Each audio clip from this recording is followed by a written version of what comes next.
औज़ुबिल्लाहि मिनश्शैतानिर्रजीम बिस्मिल्लाहिर्रहमानिर्रहीम। अस्सलाम वालेकुम व्यूअर्स, उम्मीद है आप सब खैरियत से होंगे। तो हम यहाँ पाकिस्तान की बात से ही अपना स्टार्ट करते हैं। पाकिस्तान बहुत बड़ी बड़ी कुर्बानियाँ देकर हासिल किया गया था और कोई भी बड़ी कामयाबी के पीछे कुर्बानी एक रस्म है। कुर्बानी की रस्म अदा करनी ही होती है, उसके बाद एक बड़ी कामयाबी मिलती है। इसी तरह तहरीक पाकिस्तान में हुआ और सिर्फ़ मैं इस वक्त उस कुर्बानी का ज़िक्र करूँगी। एक तो कायद-ए-आज़म की बेशुमार कुर्बानियाँ और शख्सियात की बेशुमार कुर्बानियाँ। ये जो हमारी हिजरत थी जब हुई तहरीक पाकिस्तान के वक्त, ये दुनिया की ग्रेट माइग्रेशंस में से एक है। जो बड़ी इतनी बड़ी हिजरत जो है दुनिया की हिस्ट्री में, ये अजीम तरीन हिजरत है। तो इसमें तकरीबन 12 to 15 मिलियन पीपल जो थे, उन्होंने एक बॉर्डर से पाकिस्तान की तरफ माइग्रेट किया।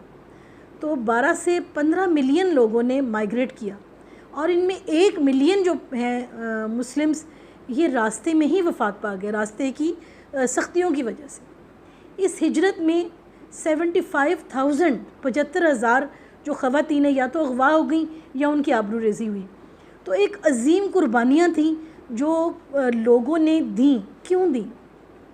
सिर्फ़ और सिर्फ अपना वतन हासिल करने के लिए। और उसके पीछे क्या मोटिव था? वही जो मैंने लास्ट टाइम भी हमने बात की थी। पाकिस्तान का मतलब क्या? ला इलाहा इल्लल्लाह। सिर्फ़ इस्लाम के असूलों को पर अमल के लिए और एक ऐसी रियासत बनाने के लिए जहाँ हम अपने दीन के मुताबिक रह सकें, जहाँ हम इस्लाम के असूलों के मुताबिक रह सकें। एक ऐसी रियासत को बनाने के लिए हमारे आबा-ओ-अजदाद ने इतनी कुर्बानियाँ दी। और हमारा मिशन, हमारी दुआ यही है कि अल्लाह ताला पाकिस्तान में पाकिस्तान के कानून को पूरी तरह से इस्लाम के सच्चे असूलों से, इंसाफ से हम-आहंग करे। आमीन। तो हम अपना आगाज़ करते हैं सूरह बकरा की तफसीर, आयत नंबर 206। और जब उससे कहा जाए, यहाँ पर हम इससे पहले हम बात कर रहे थे तकब्बुर वाले और मुनाफिक लोगों की, तो उसी के हवाले से। और जब उससे कहा जाए कि अल्लाह से डर, तो तअस्सुब और झूठी अना उसे गुनाह पर मादा कर देती है। ऐसे के लिए बस जहन्नुम है और यकीनन वो बदतरीन जगह है। तो अल्लाह ताला जो है तकब्बुर को शदीद नापसंद करता है और ऐसे लोग कभी भी फलाह नहीं पाएंगे। और उनको अपने अमाल का, जो उन्होंने तकब्बुर की वजह से किए, इंसानियत को नुकसान पहुँचाया, अपने गलत नज़रियात को जो है उस पर रहते हुए उन्होंने फ़साद फैलाया, उनका पूरा हिसाब होगा। और ज़िंदगी अनसर्टन है, मौत एक हकीकत है और हमें ये कभी भी नहीं भूलना चाहिए कि हम दुनिया में रहते हुए पूरी तरह अलर्ट रहें और गलतियां हमसे ना हो पाएँ। अगर होंगी तो उसका हिसाब होगा। आयत नंबर 207। और बाज़ लोग वो भी हैं कि अल्लाह की रज़ामंदी की तलब में अपनी जान तक बेच डालते हैं और अल्लाह ताला अपने बंदों पर बड़ी मेहरबानी करने वाला है। इसमें कुछ रवायात के मुताबिक हज़रत सुहैब रूमी के हवाले से भी ये बात की गई है और तमाम उन लोगों के लिए जो अल्लाह की रज़ा की खातिर कुर्बानियाँ देते हैं। तो हज़रत सुहैब रूमी जब हिजरत करने लगे तो उन्हें ये कहा गया कि आपने जो कुछ कमाया है वो यहाँ पे रहते हुए कमाया है, मदीना में सब कुछ यहीं छोड़ के जाएँ। और उन्होंने अल्लाह की रज़ा के लिए सब कुछ छोड़ दिया। और नबी पाक सल्लल्लाहु अलैहि वसल्लम ने कहा कि उन्होंने तो बहुत अच्छा सौदा किया।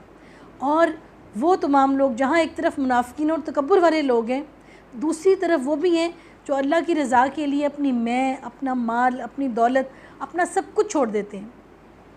हिजरत के वक्त जब नबी पाक सल्लल्लाहु अलैहि वसल्लम ने हिजरत की तो तमाम मक्का के कुफ़ार उनकी जान के दुश्मन थे और वो हिजरत बहुत बड़ी अल्लाह की मसलहत थी। और अल्लाह ताला ने कुरान पाक में उसका ज़िक्र किया कि किस तरह से अल्लाह ताला ने नबी पाक सल्लल्लाहु अलैहि वसल्लम की इस सारे अमल को पूरी तरह से, उनका जो है उसके बारे में उनको दुआ और सब कुछ पूरी तरह हिफाजत फरमाई।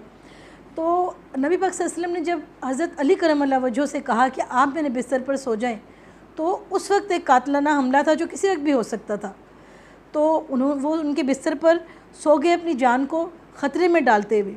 इसी तरह बेशुमार हस्तियाँ हैं इस्लाम की जिन्होंने अपनी कुर्बानियों की एक इंतहा कर दी इस्लाम के रास्ते में और अपनी जान की परवाह नहीं की और अल्लाह की रज़ा पर ऐसे जुल्म बर्दाश्त कर लिए कि हम उसके बारे में सुने भी तो हमारी रूह कांप जाए।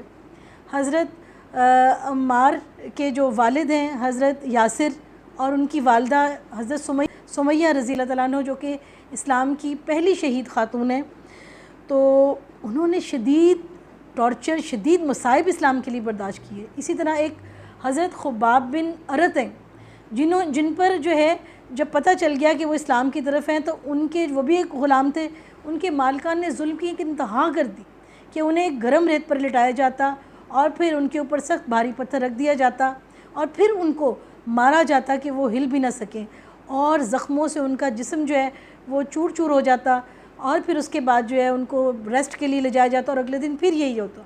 یعنی ہر بار ہر روز ان کے ساتھ یہ سلوک ہوتا، ان کو کہا جاتا کہ کہو کہ لات اور عزا ہی تمہیں بچائیں گے اور تم نے ان کی نافرمانی کی ہے۔ لیکن یہ وہ لوگ تھے جنہوں نے اللہ کی رضا کے لیے جو اپنے راستے پر ہے، حضرت بلال حبشی کہ جن پر انتہا کا ظلم کر دیا گیا، اور جو ہے ان کے ساتھ بھی اسی طرح سے ہر روز ایک ظلم ہوتا تھا، ہر روز ظلم ہوتا تھا، کہ یہ وہ لوگ ہیں جنہوں نے اللہ کی رضا کی خاطر اپنی جان کو داؤ پر لگا دیا اور ظلم پورا کا پورا ظلم کی ایک انتہا برداشت کر لی انہوں نے۔ اور اللہ تعالیٰ اپنے بندوں پر بڑی مہربانی کرنے والا ہے، اور یقیناً یہ کیسے ہو سکتا ہے کہ اللہ تعالیٰ جو خود اپنے لیے کہتا ہے کہ وہ قدر کرنے والا ہے، وہ جاننے والا ہے، تو وہ جو ہے وہ یہ انسان کی قدر کرتا ہے، اور یہ کیسے ہو سکتا ہے کہ اس کا عظیم ریوارڈ نہ دے۔ دیکھیں ان ہستیوں کی یاد آج بھی تازہ ہے اور ہم ان قربانیوں کا ذکر کر رہے ہیں۔ آیت نمبر 208، اے ایمان والو اسلام میں پورے داخل ہو جاؤ اور شیطان کی قدموں کی تابع داری نہ کرو، وہ تمہارا کھلا دشمن ہے۔ یہاں پر یہ کہا گیا ہے کہ اسلام میں پورے داخل ہو جاؤ، کہ ایسا نہ ہو کہ آپ اسلام کے کچھ ارکان تو پورے کریں، اللہ کا کچھ حکم تو مانیں اور کچھ نہ مانیں۔ یہ تو اللہ سے تعلق بہت کمزور ہوا کہ اس کو ہم کچھ باتیں مان رہے ہیں اور کچھ نہیں مان رہے، کہ ہمیں اپنے ایمان کو ہمیں پورا جامع کرنا چاہیے۔ یہ نہ ہو کہ آپ روزے تو رکھ رہے ہیں، نمازیں چھوڑ رہے ہیں، نمازیں تو پڑھ رہے ہیں لیکن روزہ رکھنے میں عذر کر رہے ہیں، یا پھر نماز اور روزہ تو کر رہے ہیں اور جھوٹ بولتے جا رہے ہیں، یا جھوٹ بھی نہیں بول رہے تو اللہ کے بندوں کو تکلیف دیتے جا رہے ہیں۔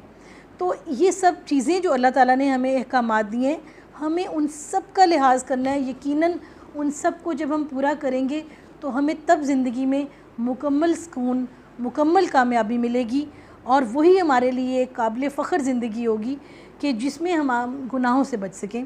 اور شیطان جو ہے وہ ہمارا کھلا دشمن ہے۔ کھلا دشمن کا مطلب شیطان وہ ہے کہ جس نے جب حضرت آدم علیہ السلام کو اللہ نے دنیا میں بھیجا، اس نے کھلا کہا تھا کہ میں جو ہے اللہ کے بندوں کو بہکاؤں گا، اور اللہ سے اجازت لی تھی، اور اللہ نے اس کو مہلت دی تھی کہ تم جو ہے اپنا شر پھیلاؤ لیکن میرے جو بندے ہیں جو ایمان میں ہیں وہ سیدھے راستے پر رہیں گے۔